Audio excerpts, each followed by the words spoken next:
There's a new poll out from the Associated Press and GFK about the science beliefs of the American people, and it's a little depressing. So 4 in 10 people don't know or don't believe in climate change. That is a fail. I mean, I guess on the bright side, you could say it's still a majority of people believe in it. 60% of people do believe in it. But it's still kind of annoying and kind of sad because something as serious as that and where the evidence is so overwhelming, you should have way more than 60% of people on the same page. But we know it's the usual guilty party. It's the usual guilty party, the right-wingers and a lot of older people, because younger people, like we were just talking about, they believe more in science and they believe more in fact-checking. We also have 4 in 10 people don't believe in evolution.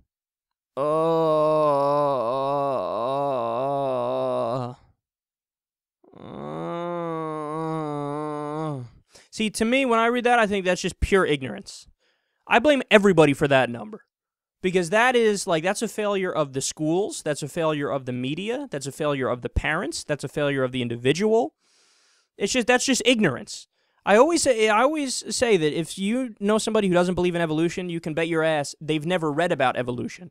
Because once you read about evolution, you have what's called the aha effect. You know what that means? You go, oh, that's why people look so complex and developed. You know what I mean? How everything, the old argument of a watchmaker, a watch needs a watchmaker. Just like a person needs a designer. If something looks designed, it must have a designer. No, evolution by natural selection came along, and Charles Darwin came along, and he said, sit back and watch, idiots. Let me demonstrate this to you. And he showed how, the reason why you look so complex is because of evolution by natural selection, and here is how it works. And anybody who reads it goes, oh, I get it, that's crazy. But apparently 4 in 10 people are still massively ignorant. That's inexcusable. But here's probably the worst part of all. A majority, 51% don't believe in the Big Bang. All right, smart guys, so what is it? So what happened? Go ahead. Oh, what's that? You don't have a degree? Oh, what's that? You didn't fucking graduate high school and you want to tell scientists they're wrong? Fuck off, man. See, what we need to do in America is learn that there are experts in shit. You know, just like if you're a golf fan and you're fucking privileged enough to play around with Tiger Woods in a Pro-Am or some shit, and he gives you some advice, you fucking listen because it's Tiger Woods. He knows golf better than anybody, okay? The same way that's the case when it comes to the climate scientist is your Tiger Woods. It's the person who has the degrees, went to 1 trillion years of school, figured all the shit out, and now he does it for a living. But then you have some schmuck from ExxonMobil who's got a vested interest in saying the opposite, telling the scientist he's wrong. You got some asshole congressman who doesn't know his ass from his elbow saying it's wrong.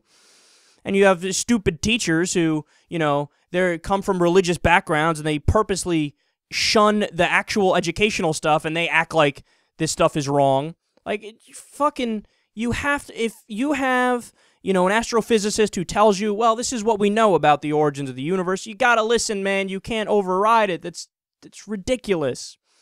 51% don't believe in the Big Bang. Look, here's how we know the Big Bang happened. If you can measure how far, like where the edge of the universe is and how it expands, you can measure it, how fast it's expanding. You just look at it one day, you chart how far out there it is, and then you look at it another day, you chart how much further out there it is, and that process has continued. It's expanding, right? So then from there, it's just a math problem. You do the math back until you find out what size the universe was when it was on the head of a fucking pin. You just do the math to work backwards. Okay, it's expanding at a rate of X amount per day. So what was it at point number 1? It was the tiniest fucking thing ever. And that's where they figured it out, 13.8 or 13.9 billion years old. That's what it is. It's not even like the Big Bang is like this like, how could you possibly know that thing? It's just math. It's just doing math. But no, people apparently think math is a giant hoax.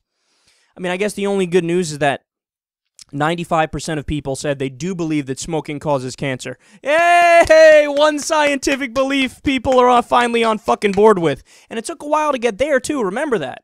So there was disinformation campaigns and the tobacco industry buying lobbyists and putting out fake scientists to say stupid shit and say it's not the case. But here's the bottom line, man, and here's my conclusion from this story. What we need is people We need, rather, public information campaigns on all these different topics, where you drill the fucking message home because it's the truth, and those are facts. You know, you drill the point home, public information campaigns, drill it home about the Big Bang, drill it home about evolution, drill it home about climate change, to the point where we make people science literate by drilling it in their heads. And then eventually it's just a reflexive thing, like, no, of course, what are you talking about? Yeah, Big Bang, duh. What, you're against that? What are you, a fucking idiot?